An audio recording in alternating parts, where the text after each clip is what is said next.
بسم اللہ الرحمن الرحیم۔ اللہ تبارک و تعالیٰ کے پاکیزہ نام سے آغاز کرتے ہیں جو بہت مہربان نہایت رحم والا ہے۔ باب چل رہا تھا باب اذا قال رجل لعبده ہوا للہ ونوى العتق والاشہاد فی العتق۔ کسی شخص نے آزاد کرنے کی نیت سے اپنے غلام سے کہا کہ وہ اللہ کے لیے ہے تو وہ آزاد ہو جائے گا، اور اس پر گواہ بنانے کا باب۔ آپ ہی جانتے ہیں کہ یہ درس بخاری ہے اور ہم کتاب العتق تک پہنچے تھے، یعنی غلاموں کو آزاد کرنے سے متعلقہ مجموعہ احادیث یہاں پر موجود ہیں، اور ان مسائل کو چونکہ اب یہ غلاموں کا دور تو نہیں ہے تو یہ اس لیے پریکٹیکلی طور پہ تو ہمارے لیے امپورٹنٹ نہیں ہے، لیکن یہ ضرور ہے کہ ان میں بہت ساری ایسی باتیں ہیں جس سے پتہ چلتا ہے کہ ہمارا مذہب اسلام خصوصاً نبی کریم صلی اللہ علیہ وسلم کی شفقت اور آپ کی تعلیم اس بات کا تقاضا کرتی ہے کہ غلامی ختم ہو، کوئی کسی کا ماتحت نہ رہے، بلکہ وہ اپنے پاؤں پہ کھڑا ہو، خوددار ہو، اور وہ آزادانہ زندگی گزارے۔ اس لیے بہت زیادہ ترغیبات دی گئیں کہ غلاموں کو آزاد کیا جائے، تو امام بخاری رحمۃ اللہ علیہ نے اس حصہ کتاب میں ایسی ہی حدیثیں جمع فرمائی ہیں۔ حدیث ہے 2531، اور حضرت ابو ہریرہ رضی اللہ تعالی عنہ اس کے راوی ہیں، اور یہ حدیث پہلے بھی گزر چکی ہے۔ آپ جانتے ہیں کہ امام بخاری ایک ایک حدیث کو بعض اوقات کئی مرتبہ کئی مقامات پر ذکر کرتے ہیں۔ اس کو تکرار حدیث کہتے ہیں، یعنی حدیث کو بار بار ذکر کرنا، اور اس کا کوئی خاص مقصد ہوتا ہے لیکن شرح ایک ہی ہوتی ہے۔ حضرت ابو ہریرہ رضی اللہ تعالیٰ عنہ بیان کرتے ہیں کہ جب میں نبی کریم صلی اللہ علیہ وسلم کی خدمت میں حاضر ہوا، یعنی اسلام قبول کرنے کی نیت سے، تو میں نے راستے میں یہ شعر پڑھا کہ ہائے وہ کتنی لمبی اور تکلیف دہ رات تھی جس نے مجھے دارالکفر سے نجات دلائی تھی۔ یعنی اب یہ چونکہ ایمان لانے کے لیے رحمت کونین صلی اللہ علیہ وسلم کی طرف آ رہے تھے، تو اس پچھلی راتوں کو یاد کر کے ایک طرح کا اظہار افسوس تھا کہ وہ کتنی لمبی اور تکلیف دہ راتیں تھیں، تو اب مجھے دارالکفر سے نجات مل گئی اور میں اسلام کی طرف آ رہا ہوں۔ اور جیسے کہ پچھلی روایت میں تھا، آگے بھی یہی ہے کہ حضرت ابو ہریرہ نے بتایا کہ میرا ایک غلام بھی ساتھ تھا، اور وہ میرا غلام راستے میں مجھ سے بھاگ گیا تھا۔ بس جب میں نبی کریم صلی اللہ علیہ وسلم کی خدمت میں پہنچا تو میں نے آپ سے بیعت کی، یعنی مسلمان ہو گیا۔ بس جس وقت میں آپ کی خدمت میں تھا تو اچانک میرا غلام بھی آ گیا، تو رحمت کونین صلی اللہ علیہ وسلم نے مجھ سے فرمایا، اے ابو ہریرہ یہ تمہارا غلام ہے۔ میں نے کہا کہ یہ اللہ کے لیے آزاد ہے، پس میں نے اس کو آزاد کر دیا۔ تو جیسا باب تھا کہ اگر کوئی کہے کہ ابھی یہ اللہ کے لیے آزاد ہے تو وہ غلام فوراً آزاد ہو جائے گا۔ دوسری حدیث ہے حدیث نمبر 2532، وہ یہی ہے بالکل۔ حضرت ابو ہریرہ تشریف لائے، حاضر ہوئے نبی کریم صلی اللہ علیہ وسلم کی خدمت اقدس میں، اور ان کے ساتھ ان کا غلام بھی تھا، اور حضرت ابو ہریرہ رضی اللہ تعالی عنہ اسلام کو طلب کرنے آ رہے تھے، پس وہ ایک دوسرے سے بچھڑ گئے۔ تو جب وہ آ گئے تو نبی کریم نے فرمایا کہ یہ تمہارا غلام ہے۔ حضرت ابو ہریرہ نے کہا کہ بہرحال میں آپ کو گواہ کرتا ہوں کہ یہ غلام اللہ کے لیے ہے۔ تو پہلی روایت میں گواہ کے الفاظ نہیں تھے، دوسرے میں گواہ کے تھے، تو گویا کہ پہلی بات تو یہ کہ اگر کوئی یہ الفاظ ادا کرے کہ میں نے اللہ کے لیے اس کو آزاد کیا تو آزاد ہو جائے گا، اور دوسرا اس پہ گواہ بنا لینا افضل ہوتا ہے۔ یہ کوئی فرض یا واجب نہیں ہے، گواہ کیے بغیر بھی، یعنی اکیلے میں بھی اگر کوئی شخص کسی غلام کو آزاد کرے تو وہ آزاد ہو جائے گا۔ ام ولد کا آگے بیان ہے۔ ام ولد اس باندی کو کہتے ہیں کہ آقا سے اس کے اولاد پیدا ہو جائے، تو اب وہ آقا اس کو بیچے گا نہیں، جب وہ فوت ہوگا تو یہ عورت، یہ باندی آزاد ہو جائے گی، گویا کہ ورثہ، مال وراثت نہیں ہے، ورثہ کے پاس نہیں جائے گی۔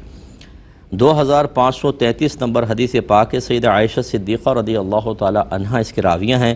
وہ فرماتی ہیں کہ عتبہ بن ابی وقاص نے اپنے بھائی حضرت سعد بن ابی وقاص کو یہ وصیت کی تھی کہ وہ زمعہ کی باندی کے بیٹے پر اس کی طرف سے قبضہ کر لیں۔ عتبہ نے کہا کیونکہ وہ میرا بیٹا ہے۔ تو جب رسول اللہ صلی اللہ علیہ وسلم فتح مکہ کے زمانے میں آئے تو حضرت سعد نے زمعہ کی باندی کے بیٹے کو پکڑ لیا اور اس کو نبی کریم صلی اللہ علیہ وسلم کے پاس لے گئے، اور ان کے ساتھ عبد بن زمعہ بھی گئے، یہ دوسرے شخص تھے۔ پس حضرت سعد نے کہا یا رسول اللہ یہ میرے بھائی کا بیٹا ہے، اور اس نے مجھ کو یہ وصیت کی تھی کہ یہ اس کا بیٹا ہے۔ پھر عبد بن زمعہ نے کہا کہ یا رسول اللہ یہ میرا بھائی ہے، زمعہ کی باندی کا بیٹا ہے اور اس کے بستر پر پیدا ہوا ہے۔ پھر نبی کریم صلی اللہ علیہ وسلم نے زمعہ کی باندی کے بیٹے کی طرف نگاہ فرمائی تو وہ تمام لوگوں سے زیادہ زمعہ کے مشابہ تھا۔ تب نبی کریم صلی اللہ علیہ وسلم نے فرمایا کہ عبد بن زمعہ یہ تمہارا ہے کیونکہ یہ تمہارے والد کے بستر پر پیدا ہوا ہے۔ اور نبی کریم صلی اللہ علیہ وسلم نے فرمایا کہ اے سودا بنت زمعہ، یہ سرکار کی زوجہ محترمہ تھیں، تم اس سے پردہ کیا کرو کیونکہ آپ نے اس کی عتبہ کے ساتھ مشابہت دیکھی تھی، اور حضرت سودا نبی کریم صلی اللہ علیہ وسلم کی زوجہ محترمہ تھیں۔ تو ویسے تو اگر دیکھا جائے جو سرکار نے فیصلہ کیا تھا تو اس سے سودا بنت زمعہ کو پردہ نہیں کرنا چاہیے تھا کیونکہ وہ زمعہ کا ہی بیٹا ثابت ہوا، لیکن چونکہ اس میں شبہ بھی تھا اس لیے نبی کریم نے سودا بنت زمعہ کو منع کیا کہ جب یہ بڑا ہو تو آپ ان سے پردہ رکھیے گا، مشکوک ہیں، اور فیصلہ سرکار نے چہرے کی مشابہت کی بنا پر کیا۔ لیکن یہ یاد رکھیں کہ فی زمانہ اگر اس طرح کسی بچے کے اندر اختلاف ہو جائے، مثال کے طور پہ دو شخص یہ دعویٰ کریں کہ یہ میرا بیٹا ہے تو کسی ایک کا ہی ہوگا، تو یہ نہیں ہوگا کہ ہم شکل دیکھ کر فیصلہ کر دیں، بلکہ اس کے لیے اور دوسرے ذرائع اختیار کرنے ہوں گے۔ نبی کریم صلی اللہ علیہ وسلم تو بذریعہ وحی چیزوں کو جان لیا کرتے تھے، اللہ تعالیٰ اطلاع دیتا تھا، تو سرکار نے اس طرح فیصلہ کیا، آج احتیاط ہی کرنی چاہیے۔ تو یہ صرف ولد کا بیان ہے، چونکہ کہ زمعہ کی باندی سے وہ بیٹا پیدا ہوا تو گویا کہ وہ باندی جو تھی وہ ولد ہو گئی تھی، اس کے لیے یہ طویل حدیث لائے، اور یہ حدیث 2053 نمبر بھی تھی، یعنی یہ 2053 نمبر حدیث جو تھی وہ بالبیانی یہ تھی، تو وہاں میں نے کافی تفصیلی اس پر کلام کیا تھا۔ اگر آپ یوٹیوب پر اس کو سرچ کر لیں اور 2053 نمبر حدیث نکال لیں تو وہ یہی ہے بالکل، اور اس میں تھوڑی اور تفصیل آپ کو مل جائے گی۔ بابو بیع المدبری، مدبر کی بیع۔ مدبر اس غلام کو کہتے ہیں کہ جس کو آقا نے یہ کہہ دیا ہو کہ میرے مرنے کے بعد تم آزاد ہو جاؤ گے، اس کو مدبر کہتے ہیں۔ اس کے بارے میں حدیث ہے 2500۔ حضرت جابر بن عبداللہ رضی اللہ تعالی عنہ بیان کرتے ہیں کہ ہم میں سے ایک آدمی نے اپنے غلام کو اپنے مرنے کے بعد آزاد کرنے کا کہہ دیا۔ نبی کریم صلی اللہ علیہ وسلم نے اس غلام کو بلایا اور اس کو فروخت کر دیا۔ حضرت جابر نے بتایا کہ وہ غلام پہلے سال فوت ہو گیا تھا۔ تو اس میں یہ دلائل دیگر ہیں، اور یہ میں پہلے بھی اس کو بیان کر چکا ہوں، اگر آپ دیکھنا چاہیں تو حدیث 2141 نمبر یہی حدیث تھی، اور اس میں تفصیل بیان کی تھی کہ اس میں علماء کا اختلاف ہے کہ مدبر کی کو بیچ سکتے ہیں کہ نہیں، تو نبی کریم نے اس حدیث کے مطابق بیچنے کا حکم دیا، دوسری احادیث اس کی ممانعت پر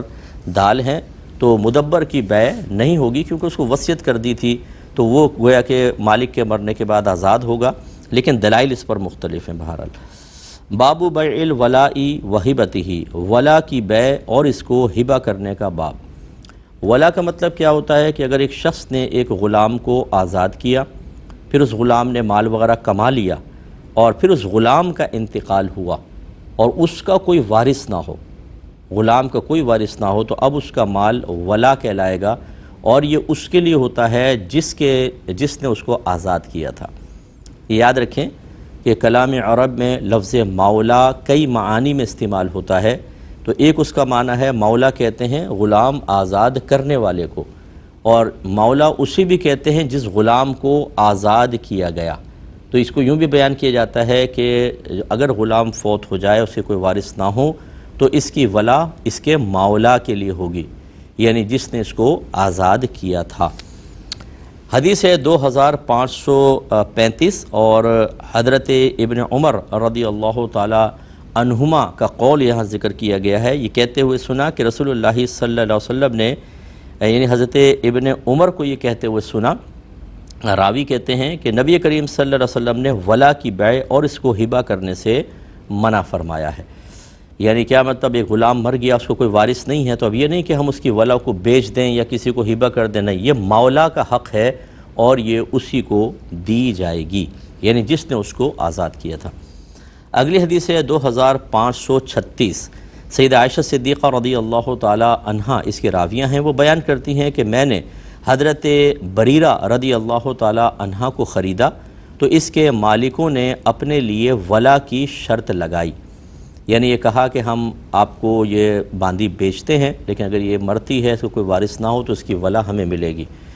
میں نے اس بات کا نبی کریم صلی اللہ علیہ وسلم سے ذکر کیا، آپ نے فرمایا کہ تم اس کو آزاد کر دو، بے شک ولا اس کی ہوتی ہے جو دراہم عطا کرتا ہے۔ پس میں نے حضرت بریرہ کو آزاد کر دیا۔ پھر نبی کریم صلی اللہ علیہ وسلم نے بریرہ کو بلایا اور ان کو ان کے شوہر کے نکاح میں برقرار رہنے کا اختیار دیا۔ تو حضرت بریرہ نے کہا کہ اگر ان کے شوہر مجھے اتنی دولت دیں پھر بھی میں ان کے ساتھ نہیں رہوں گی۔ پس انہوں نے اپنے نفس کو اختیار کر لیا۔ تو دو چیزیں ہوئیں، پہلی بات تو یہ کہ جو بریرہ کے مالکان تھے جنہوں نے بیچا تھا، انہوں نے کہا کہ اس کی ولا ہمیں ملے گی، سرکار نے فرمایا کہ نہیں، ولا بیچنے کے بعد اختیار ختم ہوتا ہے، ولا کا اختیار اس کو ہوتا ہے جو غلام کو آزاد کرے۔ لہذا سرکار نے فرمایا سیدہ عائشہ سے کہ آپ ان کو آزاد کر دیں، تو اگر ان کی کوئی ولا ہوئی تو وہ آپ کو ملے گی قانون کے مطابق، جبکہ ان کو کوئی وارث نہ ہو۔ اور دوسرا یہاں پہ خیار عتق کا بیان ہے۔ خیار عتق کا مطلب یہ ہے کہ آزادی کی بنا پر حاصل شدہ اختیار، اور وہ یہ ہوتا ہے کہ اگر کوئی عورت ہے، کنیز ہے، اور آقا اس کو آزاد کر دیتا ہے، اور فرض کر لیں وہ کسی شخص کے نکاح کے اندر ہو، تو پھر شریعت اس کنیز کو، باندی کو، لونڈی کو اختیار دیتی ہے کہ چاہو تو اپنے شوہر کے ساتھ رہو اور چاہو تو علیحدہ رہو، یعنی وہ نکاح ختم ہو جائے گا۔ تو یہی نبی کریم صلی اللہ علیہ وسلم نے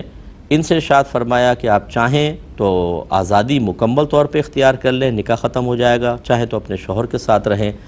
انہوں نے اس کو ناپسند کیا اور عرض کیا رسول اللہ اگر مجھے اتنا دولت بھی میرا شوہر دے تو میں ان کے ساتھ رہنے کے لیے تیار نہیں۔ چنانچہ آپ نے ان سے قطع تعلق کر لیا تھا، نکاح کو فسخ کر دیا تھا۔ اور اس کی علت ہمارے جو اکابرین ہیں انہوں نے لکھی ہے کہ آقا نے لونڈی کو آزاد کیا تو ایک طرح سے اس کو آزادی حاصل ہوئی۔ اب اگر وہ شادی شدہ ہے اور اس کا نکاح باقی رکھا جاتا تو وہ ایک گویا کہ آقا سے آزاد ہوئی اور شوہر کے قید کے اندر ہے، یعنی مکمل طور پہ آزادی نہیں ملے گی، پورا اس کو اختیار حاصل ہونا چاہیے۔ لہذا اس وجہ سے اس کو اختیار دیا گیا کہ ایک آزادی تو تمہیں آقا کی طرف سے مل گئی، دوسری آزادی چاہو تو حاصل کرو اور چاہو تو اپنے آپ کو شوہر کے ساتھ نکاح میں مقید رکھو۔ تو یہ ایک اچھا مزاج ہے ہمارے مذہب کا کہ ایک عورت اگر ایک آزادی پاتی ہے اور پھر وہ شوہر کی پابندیوں کے اندر رہتی ہے تو مکمل اس کو آزادی حاصل نہیں ہوگی، اس لیے اس کو اختیار دیا۔ لیکن یہ یاد رکھیے کہ یہ مطلب ان مسائل پر اور مسائل کو قیاس نہیں کر سکتے ہیں۔ یہ پہلے بھی میں آپ کو بتا چکا ہوں کہ یہ جتنے بھی احکام سرکار صلی اللہ علیہ وسلم نے بیان فرمائے جن کو از خود ہم اپنی عقل سے نہیں جان سکتے، یا تعداد رکعات، افعال اور ارکان کو ادا کرنا، عبادات کو ادا کرنا، یہ سب افعال مشروعہ کہلاتے ہیں۔ اور فعل مشروع کی تو تعریف یہ ہے کہ اس کا تعارف صرف شریعت پیش کرتی ہے، ہم اپنی عقل سے نہیں جان سکتے۔ تو جب نہیں جان سکتے تو ان کے اوپر قیاس نہیں ہوتا، یعنی یہ نہیں کر سکتے کہ ہم عقلی لحاظ سے یہ کہیں کہ ایسے ہی ادھر کر لیتے ہیں۔ جیسے فجر کی 2 رکعتیں ہیں، پھر ظہر، عصر اور عشاء کی 4 رکعتیں ہیں، مغرب کی 3 ہیں، تو اب ہم یہ نہیں کہہ سکتے کہ چلو پھر ہم فجر میں 2 ہیں تو ظہر کی بھی 2 کر لیتے ہیں۔ ہم اپنے قیاس سے نہیں کر سکتے ہیں۔ ان معاملات میں ایسی چیزیں جو شریعت نے تعارف پیش کیا اس پر قیاس کر کے ہم کوئی شرعی حکم نہیں بدل سکتے۔ لہٰذا یہ کنیز کے بارے میں ہے، یہ کسی آزاد عورت کے بارے میں نہیں ہے کہ وہ اپنے شوہر کے بارے میں کچھ اسی قسم کے فیصلے کرنے کی کوشش کرے۔ اگلے باب کی طرف آتے ہیں، باب اذا اسر اخو الرجل او عمہ هل یفادا اذا کان مشرکا، جب کسی مسلمان کا مشرک بھائی یا چچا ہو تو کیا ان کو رہا کرنے کے لیے اس کی طرف سے فدیہ دیا جا سکتا ہے؟ تو اس میں حدیث میں اصل میں جو غزوہ بدر کے اندر قیدی آئے تھے ان میں نبی کریم صلی اللہ علیہ وسلم کے چچا حضرت عباس بھی تھے، جو اس وقت تک ایمان نہیں لائے تھے، تو گویا کہ وہ دوسرے مذہب کی طرف تھے اور وہ قید ہو گئے تھے، تو ان کا فدیہ ادا کیا گیا۔ تو اس کا یہ باب ہے اور اس کے تحت یہ حدیث لائی جائے گی۔ چنانچہ حدیث نمبر ہے 2537، اور حضرت انس رضی اللہ تعالی عنہ اس حدیث کو بیان کرتے ہیں۔ انہوں نے کہا کہ انصار کے چند مردوں نے نبی کریم صلی اللہ علیہ وسلم سے یہ اجازت طلب کی کہ آپ ہمیں اجازت دیں تو ہم اپنے بھانجے عباس سے فدیہ لینے کو ترک کر دیں۔ آپ نے فرمایا کہ تم ان سے 1 درہم کو بھی ترک نہ کرو۔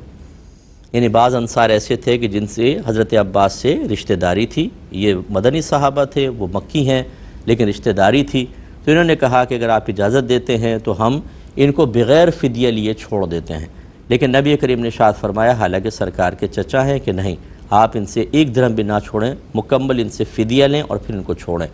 اور اس کی وجہ یہ تھی کہ حضرت عباس جو تھے وہ مالدار تھے، ان کے پاس مال تھا تو وہ آرام سے فدیہ دے بھی سکتے تھے، اور دوسرا یہ کہ اگر نبی کریم صلی اللہ علیہ وسلم صرف قرابت داری کو بنیاد بنا کر بغیر فدیے کے ان کو آزاد کرنے کا، چھوڑنے کا حکم ارشاد فرما دیتے تو پھر اعتراض کرنے کا موقع ملتا کہ دیکھیں یہ رشتہ دار تھے تو اس لیے سرکار صلی اللہ علیہ وسلم نے کسی کو بدگمانی پیدا نہ ہو اور سب کے لیے ایک جیسا قانون بنایا جائے، اور جبکہ حضرت عباس ایسا بھی نہیں تھا کہ وہ فدیہ ادا نہیں کر سکتے تھے تو قید طویل ہو جاتی، اس لیے سرکار نے یہ حکم ارشاد فرمایا۔ ورنہ سرکار صلی اللہ علیہ وسلم بڑی محبت رکھتے تھے، اور وہ چونکہ ان کے ہاتھ بندھے ہوئے تھے تو وہ کراہ رہے تھے، تو سرکار خود فرماتے مجھے نیند نہیں آئی ان کی ان کی مطلب اس حالت کو دیکھ کر، ان کی آواز سن کر۔ تو ایسا نہیں تھا کہ کوئی خدا نخواستہ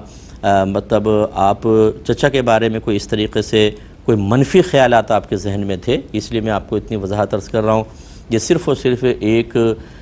رول کو فالو کرنے کے لیے، ایک قانون بنانے کے لیے، اور ایسے لوگ کہ جو خدا نخواستہ بدگمانی کا شکار ہو سکتے تھے، جیسے بہت سے منافقین بھی تھے، وہ اس طرح کی باتیں کرتے تھے، تو ان کے زبانوں کو بند کرنے کے لیے ایسا کیا گیا۔ آگے ہے باب اتق المشرکی، مشرک کو آزاد کرنے کا باب۔ حدیث ہے 2538۔ حضرت ہشام کہتے ہیں کہ مجھے میرے والد نے خبر دی کہ حضرت حکیم بن حزام رضی اللہ تعالی عنہ نے زمانہ جاہلیت میں 100 غلام آزاد کیے تھے اور ان کو 100 اونٹوں پر سوار کیا تھا، یعنی آزاد بھی کیا اور اونٹ دیے کہ جاؤ تم چلے جاؤ۔ پھر جب وہ مسلمان ہو گئے، یعنی حضرت حکیم بن حزام مسلمان ہو گئے، تو انہوں نے 100 اونٹ سواری کے لیے دیے اور 100 غلام آزاد کیے تھے، یعنی مزید پھر وہ اسلام کے لیے 100 اونٹ دیے، 100 غلام آزاد کیے۔ تو میں نے رسول اللہ صلی اللہ علیہ وسلم سے پوچھا، یا رسول اللہ یہ بتائیے کہ جن کاموں کو میں زمانہ جاہلیت میں نیکی سمجھ کر کرتا رہا تھا ان کا کیا حکم ہے، یعنی کیا اس کا مجھے کچھ اجر ملے گا؟ کیونکہ حضرت حکیم بن حزام نے اسلام لانے سے پہلے غلام آزاد کیے تو ان کے غلام جو تھے وہ سارے مشرکی تھے، تو کیا ان مشرک غلاموں کو آزاد کرنے پر بھی مجھے ثواب ملے گا؟ پھر میں خود حالت اسلام میں نہیں تھا تو کیا وہ نیکیاں اللہ کی بارگاہ میں مقبول ہوں گی؟ تو نبی کریم صلی اللہ علیہ وسلم نے فرمایا کہ تم نے جو پہلے نیکی کی تھی اسی کی وجہ سے تم کو اسلام لانے کی توفیق ملی ہے۔ اس پر انشاءاللہ مزید کلام کریں گے نیکسٹ پروگرام میں۔ وآخر دعوانا ان الحمدللہ رب العالمین۔